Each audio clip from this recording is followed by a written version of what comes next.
Hello, my name is Kamini Ramachandran. I am a storyteller. I am director of MoonShadow Stories and founding director of the Storytelling Centre Limited. I'm also creative producer of StoryFest Singapore. This video is for parents and caregivers who want to tell stories to children. In this video, I'll be sharing some tips that you can apply to become a more engaging and interesting storyteller, especially when telling stories to young children. One of the things that I liked to do when my children were much younger and when I was telling stories to them was to put myself in the story. So I would tell them stories, true stories, personal stories about things that happened to me during my childhood. So this is a great tip if you don't know what kind of stories to choose, what topics and themes to share with your child, but all of us, including you, have personal stories about incidents and things that happened to us when we were children. And believe it or not, our children love listening to stories about ourselves when we were very, very young. So the next tip is to involve your child or children in the story. So this is to give them some kind of agency and also to occupy them and make the storytelling more interactive and participative. So what are some things that you can do at home? Very simple. You can assign a character role to a child, or you can assign all the dialogue voices to your children. So you become the narrator, the storyteller, and all the children that you're working with have different dialogue and character voices to play as and when the story unfolds. Another thing that you can do to keep your children involved in the story is to change the character names and make it your child. So they are now inside the story and they feel very involved because they see themselves in this journey. An important thing to remember when telling a story and being a storyteller is to make the story your own, to retell the story using your own words. Don't be too fixated on the text or the printed words in a book or on other resources that you find. Look at the story, read it or listen to it or recall it. And then think about how you want to tell it using your own words. You know your child and children best. And so you know about their attention span, the duration they can sit still and listen to a story. And you also know about the things that they like and don't like. So in this way, when you adapt the story and use your own words, it becomes customized for your child, for your children. And don't worry, the same story can be retold again and again as time passes. And you can make it longer and you can go fuller and deeper into that story according to the age and attention span of your child. Most young children love to have a visual storytelling experience. So together with the auditory and the verbal, it's also nice to supplement with something visual.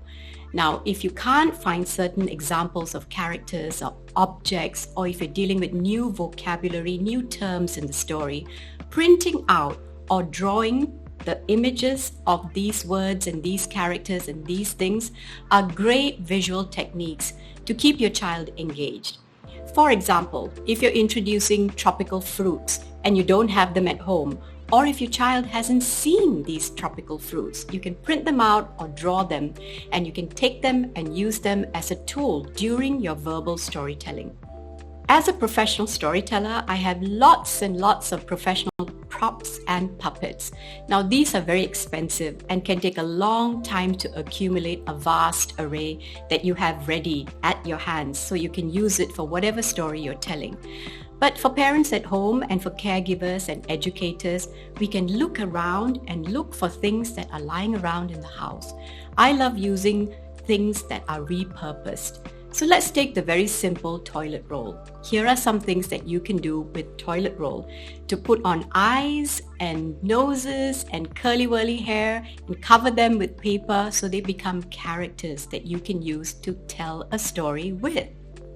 A simple paper plate becomes an animated face when you activate it, putting on ears, maybe giving it some legs, eyes, and it becomes a character that you can move, you can shake, and you can use dialogue so that the character comes alive with the paper plate in front as a mask.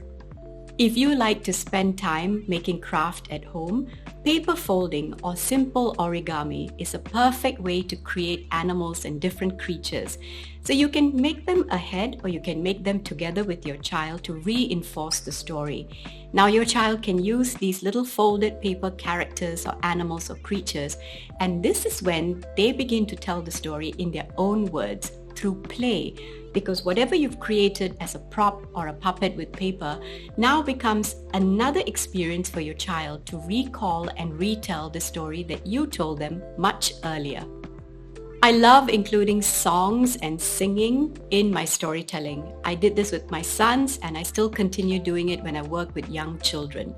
So all of the songs are made-up songs. Pick any melody or any rhythm that you like, or something, a tune that's familiar to your child, and now completely invent your own lyrics based on the story. So the songs that I like to include in any kind of story are action songs, because if you think of a story with characters in it, they're always doing something. They're going from place A to place B. They're being chased. They're climbing. They're eating. They're cooking. They're digging in the garden.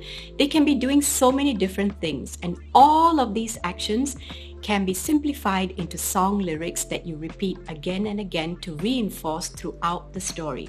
Singing also breaks up the momentum of listening, because the pattern of listening to a song is very different to listening to the pattern of spoken word. Getting children to participate in the chorus of this invented song is also a great interactive tool for storytelling, especially when you have lots of children. Perhaps you're working with a school or with young children in a preschool environment, or you're volunteering in the library, or you just have your own children and their friends around you and you need to keep everybody engaged. So include songs in your storytelling. These are just some very simple introductory tips for you to start trying and applying at home when you want to become a more engaging storyteller with your children. Remember, storytelling is something pleasurable to do together with your child. Your child must also be in the right frame of mind and right mood to want to listen to you. So I used to tell my children stories whenever we used to have meals, and I would share stories while feeding them. They also listened to stories when we traveled, and we traveled in public transport or even in cars. Instead of just being silent and looking at devices, I would tell them stories and keep them involved. So here are just some very simple tips that you can apply if you're a beginner, if you're a young parent and you just want to know what to do, how to get started with telling stories and being more engaging with your children. So I wish you all the best in your storytelling journey, and I hope to see you again at our storytelling sessions.